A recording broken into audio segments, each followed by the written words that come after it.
All right, so you see that we just put in the swing arm. This right here is that 5-inch swing arm that we just put on. It was real simple.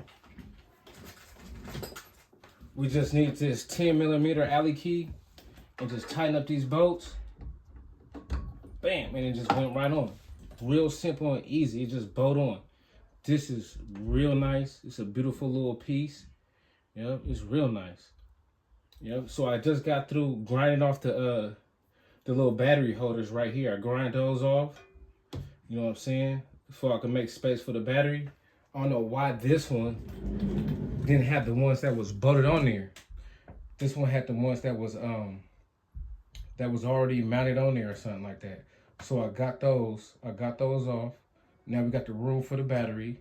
Now we finna finish up, and the next step that we finna do is put this shock on right here. Real simple. So we'll pull out this screw, and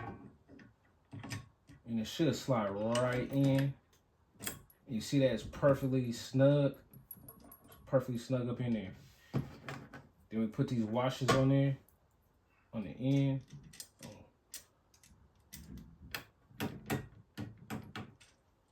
And that's that. All right, so we got the shock up in there. See the big shock? It's a nice one.